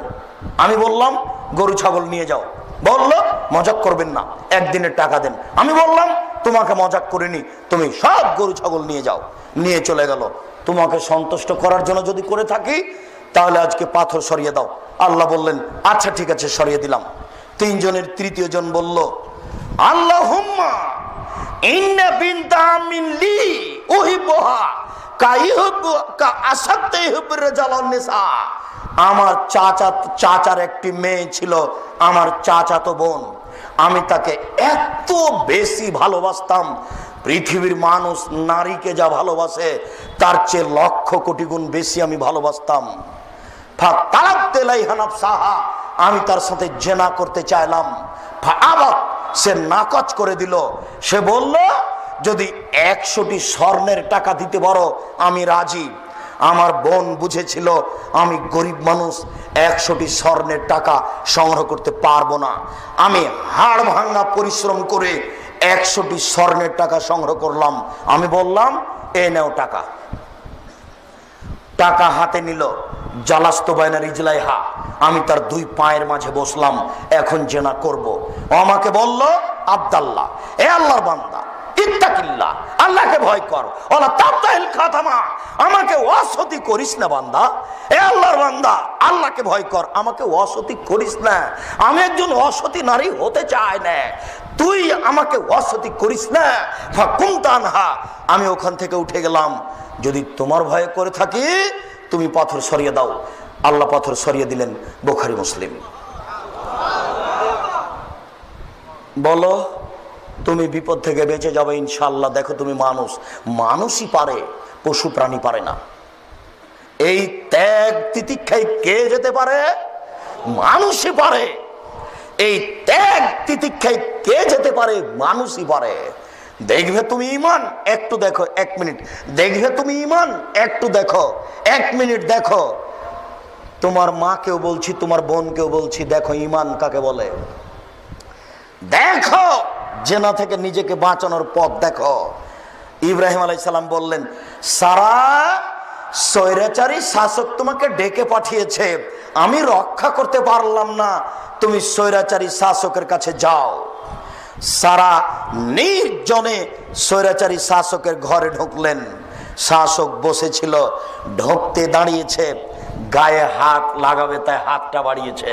সারা বললেন, থামো, আগে ওযু হবে, 2 রাকাত সালাত হবে, তারপরে কোনো কথা। সারা ওযু করলেন, 2 রাকাত সালাত আদায় করলেন। 2 রাকাত সালাত আদায় করে বলছেন, আল্লাহুম্মা, হে আল্লাহ, ইন কুনতা আমানতু বিকা ওয়া রাসূলিকা, আমি সারা যদি তোমাকে বিশ্বাস করে থাকি, আমি সারা যদি তোমার নবী ইব্রাহিমকে নবী বলে বিশ্বাস করে থাকি, আমি বলি না ইব্রাহিম আমার স্বামী, আমি বলছি ইব্রাহিম নবী। ওয়াহাসানতু ফারজিল্লাহ জাওজি, আমার লজ্জা স্থানকে জিন্দেগিতে আমার স্বামী ছাড়া কাউকে ব্যবহার করতে দিনি। এই 3টা কথা যদি ঠিক হয়ে থাকে, 1 আমি তোমাকে বিশ্বাস করি, 2 আমি তোমার নবী ইব্রাহিমকে বিশ্বাস করি, 3 জিন্দেগিতে আমি কোনোদিন জেনায় লিপ্ত হইনি, আমার লজ্জা স্থান কাউকে আমি ব্যবহার করতে দিনি। এই কথা 3টা যদি ঠিক হয়ে থাকে, ফালা তুসাল্লি তালাল কাফেরা, এই স্বৈরাচারী শাসককে আমার উপরে জয় করবে না, ও যেন আমার গায়ে হাত লাগাতে না পারে। কথা শেষই হয়নি, ফাগুত্তা অজ্ঞান হয়ে উল্টে পড়ে গেছে। কথা শেষই হয়নি। আমি তোমাকে কি দিয়ে বুঝাই ইমান কি জিনিস? বুখারী মুসলিম, আমি তোমাকে কি দিয়ে বুঝাই ইমান কি জিনিস? তোমার বোনকে একটু বলতে দেখো, বলো দেখি, বলুক দেখি। তোমার বোন আঁটো সাঁটো কামিজ পরে আছে, জাতিকে তার উঁচু নিচু দেখিয়ে জাহান্নামে ঠেলে দিয়ে জান্নাত কিনতে চাচ্ছে। বলো কি বলবে আল্লাহকে? ও কি বলতে পারে? তোমার বাপ তোমার মা নগ্ন পোশাক পরে চলে, বেশ্যালয়ের মেয়েকে দিন রাত দেখে, বলো তোমার মা আল্লাহকে কি বলতে পারে? ছোট ব্লাউজ পরে দিন রাত ঘুরে, বলো তোমার মা আল্লাহকে কি বলতে পারে? দেখেছো ইমানের কত পাওয়ার, দেখেছো ইমানের কত ক্ষমতা। বলছে ভাবে, এক, আমি যদি তোমাকে বিশ্বাস করে থাকি, দুই, তোমার নবী ইব্রাহিমকে যদি আমি বিশ্বাস করে থাকি, তিন, জিন্দেগিতে যদি আমি কোনোদিন লজ্জা স্থানকে আমার স্বামী ছাড়া কাউকে দিয়ে না থাকি, এই কথা তিনটে যদি আমার সত্য হয়ে থাকে, তাহলে এই জন্য আমার গায়ে হাত লাগাতে না পারে। কথা শেষই হয়নি, অজ্ঞান হয়ে গেছে। ইমান কাকে বলে দেখো, এক মিনিট আর একটু দেখো, ইমান কাকে বলে দেখো, দেখো এক মিনিট। কালা আসহাবু মূসা, মূসা আলাইহিস সালামের সঙ্গী সাথী বললেন, ইন্নাল্লাহ মুদরাকুন, আমরা বন্দী। ডানে ফেরাউন, বামে ফেরাউন, পিছনে ফেরাউন, সামনে সাগর। ডানে ফেরাউন, বামে ফেরাউন, পিছনে সাগর, পিছনে ফেরাউন, সামনে সাগর। বাঁচার কোনো পথ নেই। সঙ্গী সাথী বললেন, মূসা আমরা বন্দী, আমরা আটকা পড়েছি। ডানে ফেরাউন, বামে ফেরাউন, পিছনে ফেরাউন, সামনে সাগর। মূসা আমরা বন্দী, আমরা আটকা পড়েছি। তখন মূসা আলাইহিস সালাম বলছেন, কাল্লা, কখনো নহে, অসম্ভব হতে পারে না। কাল্লা, কখনো নহে, অসম্ভব হতে পারে না। কিন্তু মায়া রব্বি, আমার সাথে আমার প্রতিপালক রয়েছেন, সায়াদিনী, তিনি আমাকে পথ দেখাবেন। অসম্ভব ফেরাউন আমাকে ধরতে পারে না, অসম্ভব ফেরাউন আমাকে ধরতে পারে না। কাল্লা, কখনো নহে, অসম্ভব, এটা হতে পারে না, ফেরাউন আমাকে ধরতে পারে না। ইন্না মায়া রব্বি, আমার সাথে আমার প্রতিপালক রয়েছেন, সায়াদিনী, তিনি আমাকে পথ দেখাবেন। যুবক, তুমি মনে রেখো, মূসা আলাইহিস সালাম নিজেই জানেন না পথ কি হতে পারে। মূসা আলাইহিস সালাম নিজেই জানেন না পথ কি হতে পারে, তবে তার ঈমান বলছে মূসা আমাকে ধরতে পারে না, ফেরাউন আমাকে ধরতে পারে না। আমি বুঝাতে পারলাম না মনে হয়, কোন পথ নেই বাঁচার, তবে তিনি বলছেন ফেরাউন আমাকে ধরতে পারে না, এটা অসম্ভব, এটা হতেই পারে না। আল্লাহ বলছেন লাঠি হাতে একটু সাগরে মারো, মারলেন, পানিটা দুই দিকে সরে গেল। আল্লাহ বলছেন কাত্তাউদিল আজিম, পানি পাহাড়ের মতো দাঁড়িয়ে আছে। যেখানে পানির গভীরতা 1 কিলো, সেখানে পানির পাহাড়ের উঁচুতা 1 কিলো। যেখানে পানির গভীরতা 1000 কিলো, সেখানে পানির পাহাড়ের উঁচুতা 1000 কিলো। যেখানে পানির গভীরতা 5000 কিলো, সেখানে পানির পাহাড়ের উঁচুতা 5000 কিলো। পানি দুই দিকে সরে দাঁড়িয়ে আছে। মূসা আলাইহিস সালাম তার লোকজন নিয়ে হেঁটে চলে গেলেন। এর নাম ঈমান। সম্মানিত উপস্থিতি, আব্দুর রাজ্জাক সাহেব পরের কথা বলেন, আমাদের বাঁচার পথ কি? আপনি বললেন যে কোনো বিপদ থেকে বেঁচে যাব, ঠিক আছে বুঝলাম, বিচারের মাঠে কি হবে? যুবক শোনো, তুমি যদি আজকে জেনার পথ বন্ধ করতে পারো, শুধু কি হবে মানে, এদিকে দেখো, কি হবে মানে, বিচারের মাঠে তুমি বিশেষ ছায়াতলে থাকবে। 7 শ্রেণীর মানুষ বিচারের মাঠে বিশেষ ছায়াতলে থাকবে, তার মধ্যে তুমি একজন। 7 শ্রেণীর মানুষ বিচারের মাঠে বিশেষ ছায়াতলে থাকবে। তার 1 শ্রেণীর মানুষ হচ্ছে ন্যায়পরায়ণ বাদশা। 1 শ্রেণীর মানুষ হচ্ছে বাল্যকাল থেকে ইবাদতে অভ্যাসী। 1 শ্রেণীর মানুষ হচ্ছে মানুষকে ভালোবাসে আল্লাহর হস্তে। 1 শ্রেণীর মানুষ হচ্ছে নির্জনে কাঁদে, 2 চোখের পানি ঝরে। 1 শ্রেণীর মানুষ হচ্ছে গোপনে দান করে। আর 1 শ্রেণীর মানুষ হচ্ছে তুমি। তোমাকে মোবাইলে বলছে, আমি খালেদা বলছি, তুমি 11টার সময়তে আসো। তখন তুমি উত্তরে বললে, শোনো আমি আল্লাহকে ভয় করি, তুমি জিন্দেগিতে আমার সাথে এই বিষয়ে কথা বলবো না। আমি আল্লাহকে ভয় করি। তুমি যদি আল্লাহকে ভয় করে বলে এই কথা বলতে পারো, আল্লাহর নবী ওয়াদা করেছে তোমার সাথে, সেদিন তুমি থাকবে বিচারের মাঠে বিশেষ ছায়াতলে। আমি তোমাকে কি দিয়ে বুঝাই শরীয়ত কি জিনিস। শুনুন, এই ছেলে, তোমার মার তোমার বোন যেন নিরাশা না হয়, তোমার বোন এবং তোমার মা যেন নিরাশা না হয়। আমি যতই কঠিন করে বলি না কেন, আমি আসলে ব্যক্তিগতভাবে কিছু বলিনি, দুঃখিত, আমার কিছু করার নেই। আল্লাহর নবী এইভাবে কঠিন ভাবে বলেছেন। আল্লাহ নবী বলছেন, ইন্নাল মারাতা তুকবিলু ফি সূরাতি শায়তান ওয়া তুদবিরু ফি সূরাতি শায়তান। নিশ্চয় মহিলা শয়তানের বেশ ধরে আসে, শয়তানের বেশ ধরে যায়। বলো কে? তোমার বোন। ওই যে এখন দোকানে দাঁড়িয়ে আছে, ওই যে তোমার বোন দাঁড়িয়ে আছে। বলো ওর বাপ নাই, বলো ওর ভাই নাই, বলো ওর লজ্জা আছে, বলো ওর শরম আছে, বলো ওর হায়া আছে, বলো ওর ইতস্তবোধ আছে, বলো তার বোধগম্য আছে, বলো তার বোধোদয় আছে, বলো সে মানুষ, ও মানুষ একটা। ও জাতিকে জেনা করিয়ে, জাতিকে জাহান্নামে ঠেলে দিয়ে নিজেকে ব্যবসা করে রুজি উপার্জন করতে চাই, সে নিজের বিদ্যা দেখাতে চাই। ও বন্য, ও বর্বর, ও অসভ্য, ও অশিক্ষিতা, ওর বোধোদয় নেই, ওর বোধগম্য নেই। ওই বেশ্যালয়ের মেয়ের কারণে আজকে মানুষ নির্দ্বিধায় জাহান্নামে চলে যাচ্ছে। তুমি বলো কি জাহান্নামে যাওয়ার এগুলি সবচেয়ে বড় পথ? তুমি বলো কি? আল্লাহ রাসূল সাল্লাল্লাহু আলাইহি ওয়াসাল্লাম বলছেন, ওই মহিলা, যেই মহিলা সাজসজ্জা গ্রহণ করে পুরুষের পাশ দিয়ে গেল, ও ব্যভিচারিণী, ও ব্যভিচারিণী, ও ব্যভিচারিণী। আল্লাহর নবী এই কথা কেন বললেন? তিনি বললেন, মা তারাক্তু বাদি ফিতনাতান আযারা লিরাজালি মিনান নিসায়ে। আমার জীবনে ছাড়িনি কোনো বস্তু যেটা পুরুষের জন্য বেশি বিপজ্জনক হতে পারে নারীদের চেয়ে। আমার জীবনে ছাড়িনি কোনো বস্তু যেটা পুরুষের জন্য বেশি বিপজ্জনক হতে পারে নারীদের চেয়ে। আমার জীবনে ছাড়িনি কোনো বস্তু যেটা পুরুষের জন্য বেশি বিপজ্জনক হতে পারে নারীদের চেয়ে। আল্লাহ রাসূল বলছেন, ইন্নান নিসা হাবাইলুশ শায়তান। নিশ্চয় মহিলারা শয়তানের জাল, নিশ্চয় মহিলারা শয়তানের জাল, নিশ্চয় মহিলারা শয়তানের জাল। রাসূল সাল্লাল্লাহু আলাইহি ওয়াসাল্লাম বলছেন, তোমরা মহিলাদের কাছে যায় না, বিপদে পড়ে যাবা। তোমরা মহিলাদের কাছে যায় না, বিপদে পড়ে যাবা। তিনি বলছেন, ইয়াকুমুল মুগীবাত। সাবধান, যেই মহিলার স্বামী নাই সেই বাড়িতে যায় না। সাবধান, যেই মহিলার স্বামী নাই সেই বাড়িতে যায় না। সাবধান, যেই মহিলার স্বামী নাই সেই বাড়িতে যায় না। তিনি বলছেন, লা ইয়াখলুন রাজুলুন বিইমরাতিন ইল্লা কানা সালাসুহু শায়তান। কোন পুরুষ যেন কোন নারীর সাথে নির্জনে একত্রিত না হয়, যদি হয় তাহলে তৃতীয় জন হবে শয়তান। কোন পুরুষ যেন কোন নারীর সাথে নির্জনে একত্রিত না হয়, যদি হয় তাহলে তৃতীয় জন হবে শয়তান। তিনি বলছেন, ও নারী জাতি, তোমরা এমন জাতি যে বুদ্ধিমানের বুদ্ধিকে নষ্ট করতে পারো। ও নারী জাতি, তোমরা এমন জাতি যে বুদ্ধিমানের বুদ্ধিকে নষ্ট করতে পারো। এই ছেলে, তোমাদের এখানকার চেয়ারম্যান মাস্টার ডিগ্রি পাস মানুষ, খুব বুদ্ধিমান সচেতন মানুষ। এ দেখো এখানে গাড়িটা দাঁড়িয়েছে, তখন চেয়ারম্যান গাড়িতে উঠেছেন, উঠে দেখছেন যে একটা সুন্দরী মেয়ে একটা সিটে বসে আছে, পাশে একটা সিট খালি আছে। তো উঠতেই মেয়েটা হাসি মুখে বলছে, ভাইয়া বসেন। এক ভাইয়াতে তোমার চেয়ারম্যানের ইমান কোথায় হারিয়ে গেছে। আল্লাহর নবীও এই কথা বলছেন, আল্লাহর নবীও এই কথা বলছেন। এই জন্য আল্লাহর নবী বলেছেন, মহিলারা কথা বলবে কর্কশ ভাষায়। মোবাইলে রিং হচ্ছে, তোমার মা একাই আছে, বাসাতে কেউ নেই, তোমার মা সবার রিং ধরতে পাবে না। যদি ধরেও খুব বার, আসসালামু আলাইকুম, জি কে বলছিলেন, এখন মানুষ বাড়িতে নেই, পরে কথা হবে।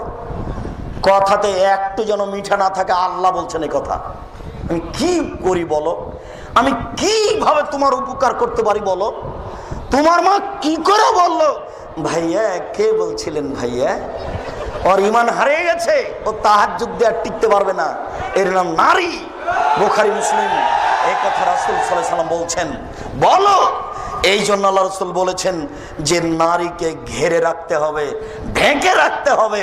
আমি জুমার খুতবায় বলেছিলাম, নারীকে শুধুমাত্র স্বামীকে সম্মান করার জন্য, স্বামীকে সেবা করার জন্য আর বাচ্চা প্রসবের জন্য সৃষ্টি করা হয়েছে। এই বাক্যটি হেডলাইন ধরে ৩ নম্বর শ্রেণীর বদ নোংরা মানুষেরা বলেছে, ওই মহিলাও বলেছে, বদ মহিলা, যে এত বড় বদ মানুষের বাংলাদেশে জায়গা হয়, আমাদের হয় না। তখন এই হেডলাইন লন্ডনের এক মহিলা ধরে বলছে, আমি এই বাক্যের বক্তাকে কথককে চিনি না, তবে বাক্যটি ঠিক আছে। এই নিয়ে 3-4 পৃষ্ঠা লেখা নেটে দিয়েছিল, তোমরা অবশ্যই জানো। আমি বলেছিলাম মহিলাদেরকে স্বামী সেবা এবং বাচ্চা প্রসবের জন্য আল্লাহ সৃষ্টি করেছেন, অন্য কাজের জন্য নয়। অফিস আদালত কোর্ট কাচারি শিক্ষা প্রতিষ্ঠান তাদের দিয়ে চালাতে হবে, এই জন্য আল্লাহ সৃষ্টি করেননি, তারা বিপজ্জনক বস্তু। তিনি বলছেন, ও নারী জাতি, তোমরা এমন জাতি যে বুদ্ধিমানের বুদ্ধিকে নষ্ট করতে পারো। দেখো আমি যেটা বাস্তব বললাম, আল্লাহর নবীও সেটাই বলছে। শুনুন উপস্থিত বৈঠকের মুসলিম বোন, চিন্তা করবেন না, নিরাশার কিছু নেই। আপনি যদি আজ থেকে 4টা কাজ করতে পারেন, আপনার জন্য জান্নাতের 8টি দরজা খোলা। এই সুযোগ পৃথিবীর কোনো পুরুষকে দেওয়া হয়নি, এই সুযোগ পৃথিবীর কোনো পুরুষকে দেওয়া হয়নি। 4টা কাজ করেন, জান্নাতের যে কোনো দরজা খোলা। 1, সালাত খামসাহা, 5 ওয়াক্ত নামাজ পড়বেন। 2, সমাজ সাহারাহা, রমজান মাসের সিয়াম রোজা থাকবেন। 3, আতাদ বালাহা, স্বামীকে মেনে চলবেন। আব্দুর রাজ্জাক সাহেব, এটাই তো কঠিন হলো, কিছু করার নেই, এটা আল্লাহর দেওয়া বিধান। কিছু করার নেই, এটা আল্লাহর দেওয়া বিধান। আল্লাহর নবীও বলেছেন যে তোমার স্বামী তোমার জান্নাত, তোমার স্বামী তোমার জাহান্নাম। সেই তো তোমার জাহান্নাম, সেই তো তোমার জান্নাত, সেই তো তোমার জাহান্নাম, সেই তো তোমার জান্নাত। এটা আল্লাহর নবী বলছেন। তবে স্বামীর পায়ের নিচে জান্নাত, এই কথা মিথ্যা। মায়ের পায়ের নিচে জান্নাত, এই কথা সত্য। আল্লাহ রাসূল বলছেন, তোমার স্বামী তোমার জাহান্নাম, তোমার স্বামী তোমার জান্নাত। সেই তো তোমার জাহান্নাম, সেই তো তোমার জান্নাত। কাজে তুমি তাকে মূল্যায়ন করে চলো, ইচ্ছায় অনিচ্ছায়। আর আপনাদেরকে বলেছি, স্ত্রীর সাথে কোনোদিন খারাপ ব্যবহার করবেন না। স্ত্রীকে লালন পালন করতে শিখেন একটু। আল্লাহ নবী বলছেন, পৃথিবীর মানুষ, স্ত্রীর সাথে 5টা নীতি পালন করো। 1, ফাকসুহা মাত্তাসাইতা, যে মানের খাচ্ছ সে মানের খাওয়াও। 2, অতেমা মাতায়েমতা, ফাকসুহা মাত্তাসাইতা, যে মানের পড়ছো সে মানের পড়াও, যে মানের খাচ্ছ সে মানের খাওয়াও। 3, অলা তুকাব্বে, কখনো কটু কথা বলো না। স্ত্রীকে কখনো কটু কথা বলবেন না। বলবেন না 3টে কথা। 1, কখনো বলবেন না তোমার ঠোঁট মোটা। একবার যদি ঠোঁট মোটা বলেন, 10 বছর আপনাকে ভালোবাসবে না। 2, কখনো বলবেন না তোমার রং কালো। একবার যদি রং কালো বলেন, অন্তত 12 বছর মনে থাকবে। আর জিন্দেগিতে কোনোদিন কখনো শ্বশুর শাশুড়িকে তুচ্ছ করে কথা বলবো না। এইভাবে বলিও না, হ্যাঁ তোর বাপ মানুষ নয়, টাকা দিতেছে টাকা দেয়নি। একবার যদি তুমি বলো, যতদিন তোমার সংসারে এই মহিলা আছে ততদিন বলবে না। জিন্দেগিতে 3টা কথা বলিও না। কখনো বলিও না তোমার ঠোঁট মোটা, কখনো বলিও না তোমার রং কালো, কখনো তার বাপ মাকে দোষী করে কথা বলো না। যুবক, আমি কি দিয়ে বুঝাই? ওর বুদ্ধি কম, তুমি তার সাথে একটু নরম হও। ওর বুদ্ধি কম, আল্লাহর নবী বলছেন তুমি তার সাথে একটু নরম হও। ও যখন খেপেছে, তুমি যদি বলো আমি পুরুষ, আমি কি কম? তুমি যদি আর একটু খেপো, তাহলে এখনই তালাক হয়ে যাবে। ওর বুদ্ধি কম, তুমি একটু নরম হও। আল্লাহর নবী বলছেন তার বুদ্ধি কম, নারী জাতির বুদ্ধি কম, একটু তুমি নরম হও। এই কথা আল্লাহ রাসূল বলছেন। শুনুন, শুধু খালি বলবেন তুমি এত সুন্দরী, তুমি এত সুন্দরী, তোমার মতো কোনো সুন্দরী আমি নারী দেখি না। দিন রাত পাটি বেঁধিতে রাজি আছে, সেবার শেষ নেই। কোনো সময় প্রশংসা ছাড়া উল্টা কথা বলবেন না। 4, আল্লাহ তাজরে বলা যে মুখের উপরে মারবেন না। 5, আল্লাহ তাতর কাফিল বাইতে, তোমার বাড়ি ছাড়া তাকে কোথাও যেতে দিবা না। বলো গার্মেন্টস চলে কি করে? তোমার বাড়ি ছাড়া কোথাও তুমি যেতে দিবা না। চাচির বাড়ি যেতে পাবে না, খালার বাড়ি যেতে পাবে না, নানির বাড়ি যেতে পাবে না, ভাবির বাড়ি যেতে পাবে না, মায়ের বাড়ি যেতে পাবে না। জরুরি কারণে যদি মায়ের বাড়ি যাই, আপনাকেও সাথে যেতে হবে। 3 দিনের বেশি থাকতে পাবে না শ্বশুর বাড়িতে আপনার স্ত্রী। 3 দিনের বেশি যদি থাকে, তাহলে খাওয়া খরচ দিতে হবে। বুঝাতে পারলাম না? 3 দিনের বেশি যদি আপনার স্ত্রী তার বাপের বাড়ি থাকে, প্রতিদিন খাওয়া খরচ দিতে হবে। আবার ভালো করে বুঝেন, আল্লাহর নবী বলছেন তোমার স্ত্রীকে তোমার বাড়ি ছাড়া কোথাও থাকতে দিও না, কোথাও যেতে দিও না, জরুরি প্রয়োজন ছাড়া চাচির বাড়ি যেতে পাবে না। বলো যুবক, বাজার আসতে পারে কি করে? বলো ওর বাপ আছে? নেই। বলো ওর স্বামী আছে? নেই।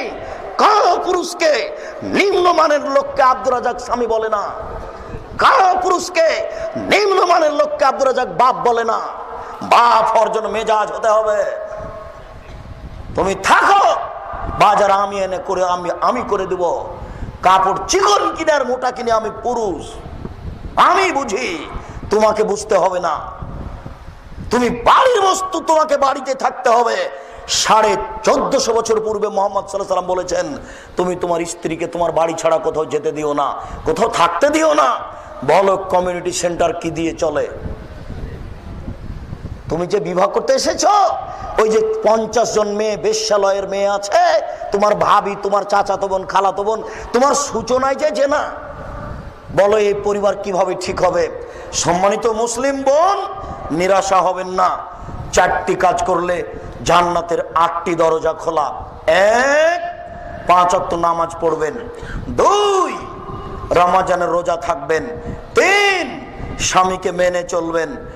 4, জেনায় লিপ্ত হবেন না। আহসানাত ফারজাহা, জেনায় লিপ্ত হবেন না। আজ থেকেই শেষ।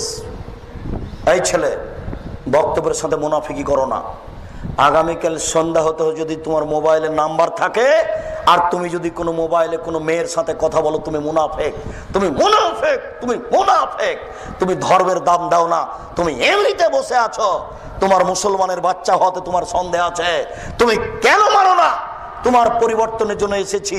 আল্লাহ তোমাকে কবুল করুক, আল্লাহুম্মা আমিন। আল্লাহর অশেষ দয়া আল্লাহ তোমাকে কবুল করুক, আল্লাহুম্মা আমিন।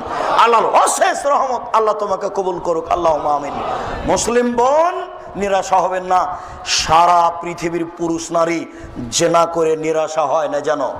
সারা পৃথিবীর পুরুষ নারী প্রেম প্রীতি হয়েছে, যাক হয়ে গেছে, নিরাশা হয় না যেন। আল্লাহ তাআলা বলেন, ওয়ানাহান নাফসা আনিল হাওয়া ফাইনাল জান্নাত হিয়াল মাওয়া। আদমের ছেলে মেয়ে যদি তার প্রবৃত্তিকে ঠেকাতে পারে, আমি আল্লাহ তাকে জান্নাতুল মাওয়া দিব, অদাবদ্ধ। আমি আল্লাহ আদমের ছেলে মেয়ের সাথে অদাবদ্ধ। আমি আল্লাহ আদমের ছেলে মেয়ের সাথে অদাবদ্ধ। তারা যদি তাদের অশ্লীল কাজকে ঠেকাতে পারে, আমি তাকে জান্নাতুল মাওয়া দিব, আমি তাদের জান্নাতুল মাওয়া দিব। ওয়ানাহান নাফসা আনিল হাওয়া ফাইনাল জান্নাত হিয়াল মাওয়া। কেউ যদি নিজেকে ঠেকাতে পারে প্রবৃত্তি থেকে, তাহলে আমি তাকে জান্নাতে দিব। যুবক শুনে রাখো, হজবাতিন নার বিশাওয়াত, মনের ইচ্ছে দ্বারা জাহান্নাম ঘেরা আছে। হজবাতিল জান্নাত বিল মাকারিহ, নিয়ম নীতি দ্বারা জান্নাত ঘেরা আছে। দাড়ি চাঁচে যারা, মন মতো চলে তারা। টাকনু নিচে প্যান্ট পরে যারা, মন মতো চলে তারা। সুদ ঘুষ খায় যারা, মন মতো চলে তারা। ধোকাবাজি, প্রতারণা, বদমেজাজি করে যারা, মন মতো চলে তারা। জমি দখল করে যারা, মন মতো চলে তারা। মিথ্যা কথা বলে যারা, মন মতো চলে তারা। গীবত করে যারা, মন মতো চলে তারা। মন মতো চলে যারা, জাহান্নামে যাবে তারা। ছোট ব্লাউজ পরে যারা, আমি ছোট ব্লাউজ হারাম বলিনি। এই ছেলে শোনো, তোমার মা ছোট ব্লাউজ পরতে পারে, আমি বলেছি তোমার মা সালোয়ার কামিজ মেক্সি চাদর পরবে, শাড়ি নয়। যদি শাড়ি পরে, তাহলে 2 ছাঁটের ব্লাউজ পরবে। 2 ছাঁটের ব্লাউজ মানে যার হাত হবে কবজি পর্যন্ত, নিচের দিক কোমরের নিচে চলে যাবে। 1 থেকে 1.5 গজ কাপড়ের ব্লাউজ হতে হবে। আমি শাড়ি হারাম বলিনি, কথা বুঝতে পারছেন না মনে হয়। শাড়ি আপনার স্ত্রী পরতে পারে, পরুক। আমি বললাম যে সালোয়ার কামিজ মেক্সি চাদর ভালো, শাড়ি পরতে পারে, 2 ছাঁটের ব্লাউজ পরতে হবে। ছোট ব্লাউজ পরতে পারে, ছোট ব্লাউজ কেন, ব্রেসিয়ার পরে থাকতে পারে। ব্রেসিয়ার কেন, এমনিতেই থাক না, কাপড় না পরে। যেখানে তার দেবর নেই, ভাসুর নেই, স্বামী ছাড়া কেউ নেই, সেখানে কাপড় পরে থাক, না হলে এমনিতেই থাক। তাতে আছে কি, তাতে আছে কি যায়? মুকশিদুল মুমিনিন বইয়ে লেখা আছে, হেডলাইন, অবিবাহিত ছেলে মেয়ের পড়া নিষেধ। যেই খুলে সেই পড়তে চাই। কি লেখা আছে হেডলাইন, অবিবাহিত ছেলে মেয়ের পড়া নিষেধ। কি লেখা আছে একটু পড়ে দেখি কি লেখা আছে। এবার লেখা শুরু হয়ে গেল, ভরা পেটে স্ত্রী মিলন করলে ছেলে ভ্যাংচা হয়, সফরের পূর্বে স্ত্রী মিলন হলে ছেলে কানা হয়, চন্দ্রগ্রহণে সূর্যগ্রহণে স্ত্রী মিলন হলে ছেলে টেরা হয়। নগদ মিথ্যা, কিয়ামত পর্যন্ত সময় থাকলো। আল্লাহ তাআলা বলেন, নিসাউকুম হারসুল লাকুম ফাতু হারসাকুম আন্না শাইতুম। তোমাদের স্ত্রী তোমাদের জমি, তোমাদের স্ত্রী তোমাদের জমি, তোমরা তোমাদের স্ত্রীর কাছে আসো তোমাদের ইচ্ছা মতো, সকালেই কি বিকালেই কি, সন্ধ্যায় কি, সূর্যগ্রহণই কি, চন্দ্রগ্রহণই কি, ভরা পেটে কি, সফরে কি। আমি আল্লাহ তোমাদেরকে ইচ্ছা মতো তোমাদের স্ত্রী ব্যবহারের জন্য অনুমতি দিয়ে দিলাম। কেন তিনি হেডলাইন দিবেন? শুনুন, স্ত্রীকে মূল্যায়ন করার চেষ্টা করুন। এই ছেলে শুনে রেখো, ইবলিস প্রত্যেক দিন তার চেয়ারটা আটলান্টিক মহাসাগরের উপরে রাখে। ইবলিস তার চেয়ারটা প্রত্যেক দিন সাগরের উপরে রাখে। সকালে সাগরের উপরে রেখে বসে সব শয়তানকে ডাকে। তার কাজ চলে নিয়ম মাফিক। দেখো শয়তানের কাজ নিয়ম মাফিক চলে। ডেকে বলে, তোমরা পাপি করাও, বিকালে রিপোর্ট দিতে হবে। একজন এসে বলে, জাহাপনা আমি একটা কাজ করেছি। কি? জেনা করিয়েছি, যাও, এটা কোনো কাজ হয়নি। আর একজন এসে বলে, জাহাপনা আমি একটা কাজ করেছি। কি করিয়েছ? মারামারি লাগিয়ে দিই, যাও, এটা কাজ হয়নি। আর একজন এসে বলে, জাহাপনা আমি একটা কাজ করেছি। কি? স্বামী স্ত্রীর মধ্যে গন্ডগোল লাগিয়ে দিয়েছি। তখন ইবলিস বলে, হ্যাঁ তুমি একটা কাজ করেছো, কাজের মতো কাজ। এভাবে লাফতে উঠে তাকে বুকে জড়িয়ে ধরে নেয় ইবলিস। স্বামী স্ত্রীর মধ্যে গন্ডগোল পাকাতে পারলে গোটা পরিবারটা ধ্বংস। ওই স্বামীও তখন গার্মেন্টসে চলে আসবে, স্ত্রীও আসবে। স্বামী তখন জেনা করবে আরেকজন পুরুষের সাথে, মহিলা তখন জেনা করবে আরেকজন পুরুষের সাথে, আর স্বামী জেনা করবে আরেকজন নারীর সাথে। যেটা দিনরাত ঘটছে, তোমরা রক্ষা করার চেষ্টা করো। সম্মানিত দিনী ভাই, আল্লাহর অনেক দয়া, আপনি মূল্যায়ন করুন। আপনাদের দাঁড়িয়ে থাকা বসে থাকা দেখে আমি খুবই খুশি। আল্লাহ আপনাদেরকে যাজায়ে খায়ের দান করুক। আমার এই অংশে এসে আপনাদের সাথে একটা জরুরি কথা। বসো, আমি কথা শেষ করি, আপনি উঠছেন কেন? আমার একটা কথার শেষে একটা দোয়া আছে। আপনারা আমার দিনী ভাই, 10 থেকে প্রায় 15 বছর থেকে আমি ঢাকা আসি। আমরা রাজশাহী চাঁপাইনবাবগঞ্জের পল্লীর মানুষ, একেবারে গ্রাম অঞ্চলের মানুষ। আমাদের বাড়ির 3 দিকে নদী। আমার পড়াশোনা চাঁপাইনবাবগঞ্জ, নাচক, তারপর ইন্ডিয়া, তারপর শিক্ষা জীবন রংপুর গাইবান্ধা গোবিন্দগঞ্জ 8 বছর, তারপর 17-18 বছর চলছে রাজশাহী নওদাপাড়া। আমার কাজ, আমি শিক্ষক, নওদাপাড়া প্রতিষ্ঠানের শিক্ষক, মাদ্রাসার আমি কোরআন হাদিস পড়াই। দ্বিতীয় কাজ, আমি আত্মাহারিক পত্রিকায় ফতোয়া লিখি, 18 বছর থেকে লিখছি। তৃতীয় কাজ, আমি হাতে একটু ভাঙাচোরা লিখি। আমার তেমন কোনো বিদ্যা নেই, তবু আমার লিখার মন চাইলো এজন্য যে রাস্তাঘাটের বইগুলি প্রায় মিথ্যে। বইয়ের নাম কি করলে কি হয়, কি করলে ছাই হয়, কিছুই হয় না। বইটাই মিথ্যা, নামই মিথ্যা। আর মিথ্যা কথাই সব পরিপূর্ণ, কেউ একটু চিন্তা করে না। আমার কাছে তেমন লিখার কোনো যোগ্যতা নেই। এরপরেও বই পুস্তক সব মিথ্যা দেখার কারণে হালকা একটু হাত দিয়েছি, কিছু লিখার কাজ করি। আর আমি বক্তব্য জানি না, আমি কণ্ঠস্বরে বক্তব্য দেওয়া জায়েজ মনে করি না। আমি এক সন্ধ্যায় কোনোদিন কারো বক্তৃতা নকল করিনি। 1990 সাল থেকে মাঠে আছি। আমি কোনোদিন কাউকে বলিনি যে পথ খরচটা দিবেন পাথেও। এই 90 সাল থেকে না আজ পর্যন্ত যদি প্রমাণ হয়ে যায় যে আব্দুর রাজ্জাক সাহেব একদিন পাথেও চেয়েছিল, তাহলে আমি আর জিন্দেগিতে কোনোদিন বক্তব্য দিতে যাব না। আজকেই শেষ। শুধু তাই নয়, 90 সাল থেকে এখন পর্যন্ত আমি কোনোদিন কাউকে বলিনি যে আমার নামটা লেখার পরে লিখবেন ডবল কামেল ফার্স্ট ক্লাস, ডবল দাওরা ফারেক বানারস, এটা আপনি লিখবেন। এই কথাটা আমি এই 20 বছরে কোনোদিন মুখ দিয়ে বের করিনি। যদি প্রমাণ হয়ে যায় যে আব্দুর রাজ্জাক সাহেব একদিন তার পরিচয় লিখতে বলেছিলেন, আমি আর জিন্দেগিতে কোনোদিন বক্তব্য দিতে যাব না। 3, 2011 সাল থেকে আমি পিস টিভিতে কথা বলি। আপনি দেখেন আমার যেটুকু ভাগ সেটুকু আমি কোরআন হাদিস দিয়ে পূর্ণ করে রেখেছি। আমি এনিয়ে বিনিয়ে হাত হিলিয়ে 5 কথা বলতে রাজি নই। আমার যেটুকু ভাগে পড়েছে সেটুকু আমি পুরো কোরআন হাদিস দিয়ে পূর্ণ করে রেখেছি। আপনি খেয়াল করবেন, যখন আমার পালা আসবে তখন আমি বলবো আবু হুরায়রা রাদিয়াল্লাহু তাআলা আনহু বলেন। আপনি খেয়াল করে দেখবেন, এইভাবেই শুরু হবে। আর যেটা টিভি টক একক বক্তব্য, সেটা 25-30 মিনিটের পুরো সময়টা আমি কোরআন হাদিস দিয়ে পূর্ণ করে রেখেছি। অপ্রয়োজনীয় কথা আমি বলার জীবনে কোনোদিন চেষ্টা করিনি। 2011 সাল থেকে আছি। কেউ যদি বলে দিতে পারে যে আব্দুর রাজ্জাক সাহেব বলেছিলেন, একটু লিখিয়েন পিস টিভি বাংলা, আমি বলেছি, এই কথাটা প্রমাণ হয়ে গেলে জিন্দেগিতে আমি আর কোনোদিন বক্তব্য দিতে যাব না। কথা বুঝাতে পেরেছি? আমি স্বার্থে কোনোদিন এক পা ফেলিনি, ভবিষ্যতেও ফেলবো না ইনশাআল্লাহ। স্বার্থে কোনোদিন আমি এক পা ফেলিনি, ভবিষ্যতেও ফেলবো না ইনশাআল্লাহ। আমি প্রায় 15 বছর থেকে ঢাকা আসি, তখন থেকে ভাবছিলাম যে ঢাকায় বা ঢাকার আশেপাশে একটা বিশাল ভূখণ্ড কোথায় পাওয়া যাবে, যেখানে একটা উন্নত মানের প্রতিষ্ঠান গড়া যাবে, যেখানে ছেলেরা উন্নত মানের বাংলা, ইংরেজি, আরবি শিক্ষা অর্জন করে এদেশের অন্যায়ের বিরুদ্ধে লড়বে মুখে কলমে মিডিয়ায়।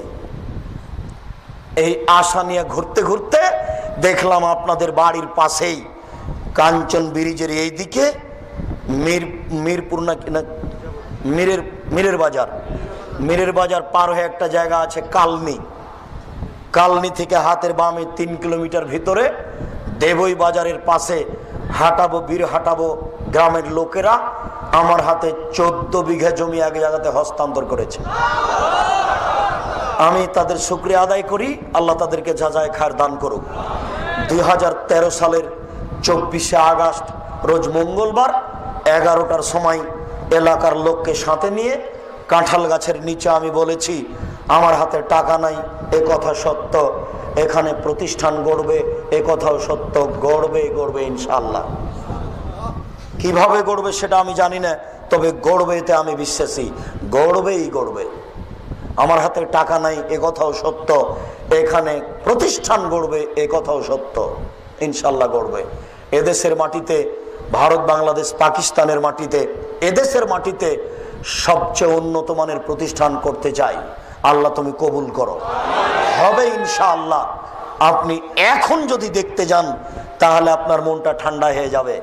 রাস্তাতে একটু ভারী লাগে, যেটুকু ভারী লেগেছে প্রতিষ্ঠানে গেলে ভারীটুকু কেটে যাবে। হাসি ছাড়া আপনি ফিরে আসতে পারবেন না। আপনাকে ভালো লাগবে আপনার বাড়ির পাশে। এখানে যেটা আমি আপনার কাছে দাবি রেখেছি সেটা হলো এই, একটু আল্লাহর কাছে দোয়া করবেন, আল্লাহ আব্দুর রাজ্জাক সাহেব যে কাজটা করছেন এটা তুমি কবুল করো। আমি এইটুকুর আপনার মুখাপেক্ষী, বেশিরভাগ আপনি খালি বলবেন আল্লাহ আব্দুর রাজ্জাকের এই কর্মটা তুমি কবুল করো, আল্লাহুম্মা আমিন। ওখানে কবুল হয়ে গেলে আর কেউ ঠেকাতে পারবে না, আর সম্ভব নয়। 2, আপনি পরামর্শ দিয়েন, আপনার পরামর্শ মূল্যায়ন করব। 3, ছেলে মেয়ে পাঠিয়ে প্রতিষ্ঠানকে মূল্যায়ন করবেন। 2015 সালের 3রা জানুয়ারি মেয়েদের প্রতিষ্ঠান চালু হয়েছে। ছেলে মেয়ে পৃথক স্থানে থাকে, পৃথক স্থানে খায়। সব শিক্ষক শিক্ষিকা মাস্টার ডিগ্রি পাস, বদিনা বিশ্ববিদ্যালয় থেকে পড়ে আসা, সব উচ্চ শিক্ষিত শিক্ষক। উন্নত মানের শিক্ষা দেওয়ার আমরা প্রাণপণে চেষ্টা করছি। ছেলে মেয়ের পৃথক থাকার ব্যবস্থা আছে। ভর্তি ফি এতদিন কম ছিল, আমরা মোটামুটি ভর্তি ফি বেশি না করলে মানুষ মনে করছে যে এটা মনে হয় একেবারেই সাধারণ প্রতিষ্ঠান, টাকা লাগে না কেন। পিস স্কুলে, অমুক স্কুলে ভর্তি লাগে কয়েক লক্ষ। বাপ মা তো আর বুঝে না যে এইসব প্রতারণা। মাইকেল মধুসূদন দত্ত লন্ডন গেছিল ইংরেজি শিখতে, 5 বছর বয়সে না 40 বছর বয়সে, 40-50 বছর বয়সে আপনি আপনার দুধের ছেলেকে ইংরেজি বাংলা এভাবে শিখাবেন, এটা কি করে বুঝলেন? এই নীতি আমি বিশ্বাস করি না, আমি নগদ নীতিতে বিশ্বাসী। এই জন্য আপনার ভিতরে দুর্বলতা আসাতে সামনে জানুয়ারির 2 তারিখ ভর্তির তারিখ, ভর্তি ফি 5,000 টাকা এবং খাওয়া খরচ আর কি আরো লাগে মিলে 2,500 টাকা প্রতি মাসে খরচ হবে। উন্নত মানের শিক্ষা দেওয়ার ব্যবস্থা আছে, ছেলেদের উন্নত মানের থাকার ব্যবস্থা আছে, মেয়েদের উন্নত মানের থাকার ব্যবস্থা করতে পারিনি, চেষ্টা চলছে মাত্র। তবে কোনো সমস্যা হবে না ইনশাল্লাহ। মানুষজন আছে, কর্মচারী আছে, গার্ড আছে, এগুলো সব ব্যবস্থা আছে। তৃতীয় যেটা আপনাকে বলতে চেয়েছি, আল্লাহর নবীর চলেনি টাকা ছাড়া, আমার চলবে টাকা ছাড়া, এ কথা আমি বিশ্বাস করি না। তবে এ কথা আমি বলছি যে আপনি টাকা দেন, পতিতালয়ের মেয়ে যদি কুকুরকে পানি পান করে জান্নাত পেতে পারে, আপনি সেখানে 10 টাকা দিলেও জান্নাত পাবেন, আমি আশাবাদী ইনশাআল্লাহ। এখানে বিদআত মুক্ত, শিরক মুক্ত শিক্ষা দেওয়া হয়, আকীদা আদর্শের সুন্দর শিক্ষা দেওয়া হয়, যেখানে শিরক বেদাতের ছোঁয়াচ মাত্র নেই। পতিতালয়ের মেয়ে যদি কুকুরকে পানি পান করে জান্নাত পেতে পারে, আপনি এই প্রতিষ্ঠানকে ভালোবাসলে জান্নাত পাবেন ইনশাআল্লাহ, আমি বিশ্বাসী। তবে আপনি টাকা না দিলেও প্রতিষ্ঠান গড়বে। তখন আপনি পরে খারাপ মনে করেন, পস্তানা লাগুক, এটা আমি চাই না। এটা গাজীপুর শহর, কোটি টাকার মালিক আপনারা যারা 50 লক্ষ কোটি টাকা দেওয়ার ইচ্ছা রাখেন, তারা প্রতিষ্ঠানটা দেখেন। একটা ভবন 4 তলা কমপ্লিট হচ্ছে, ওই ভবনের নাম আহমদ ইবনে হাম্বাল ভবন। পাশে আর একটা ভবন হবে, তার নাম হবে, এটার নাম আহমদ ইবনে তাইমিয়া ভবন। ওর পাশে যেটা হবে সেটা আহমদ ইবনে হাম্বাল ভবন, তার পাশে যেটা হবে সেটা ইমাম বুখারী ভবন, তার পাশে যেটা হবে সেটা হবে নাসিরউদ্দিন আলবানী ভবন। এগুলো আমার পরিকল্পনা। মেয়েদের ভবন হবে খাদিজা, আয়েশা, ফাতেমা, এইসব ভবন মেয়েদের হবে। মেয়েদের কোনো ভবনের কাজ আরম্ভ করতে পারিনি, তারা ভাড়া বাড়িতে আছে।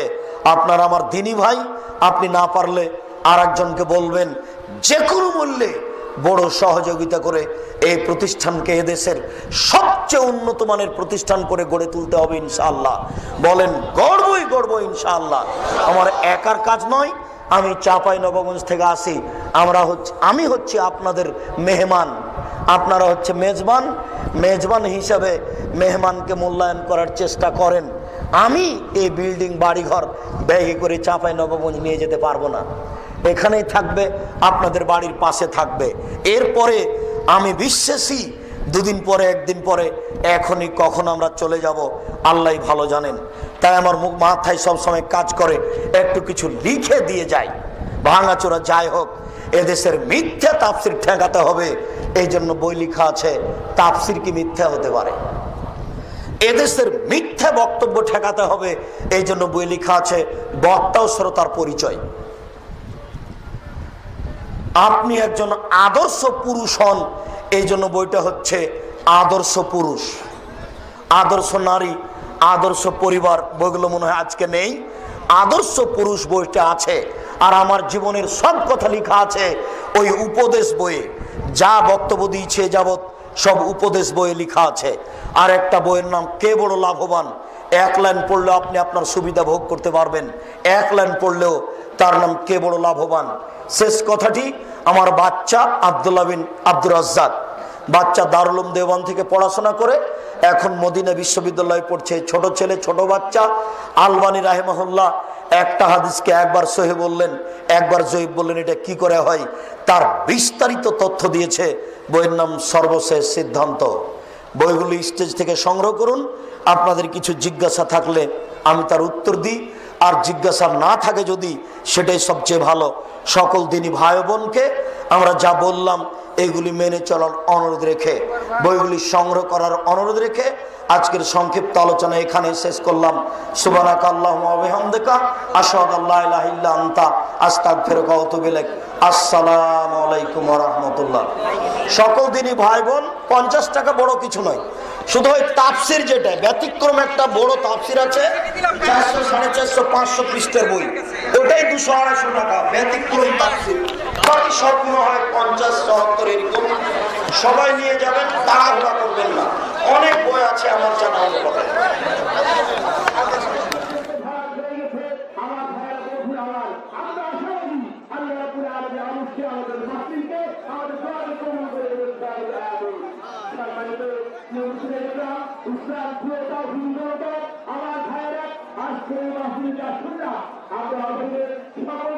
থাকার জন্য বিনীতভাবে অনুরোধ করে আজকের এই মাহফিলে আমরা এখানেই সম্মানিত সভাপতি সাহেবের ভাইরা যারা আমরা বই নেব, আমরা ধীরে ধীরে বই পর্যাপ্ত পরিমাণে আছে, আমাদের বই পর্যাপ্ত পরিমাণ আছে, আমরা নিউজ পেয়েছি, আমরা ধীরে ধীরে নেই, আমরা শৃঙ্খলা করবো না, আমরা শৃঙ্খলা বজায় রেখে আমরা ধীরে ধীরে করে নেওয়ার চেষ্টা করবো আমরা। আর সকলে দাবি করে বইয়ের দাম অবশ্যই দেওয়ার চেষ্টা করবো। আসসালামু আলাইকুম ওয়া রাহমাতুল্লাহ। আপনারা যারা বই নিচ্ছেন, যদি লাইন ধরে বই নেন মনে হয় সুন্দর হতো, লাইন ধরে বই নিতে পারলে সুন্দর হতো। আর আজকের এই বিশাল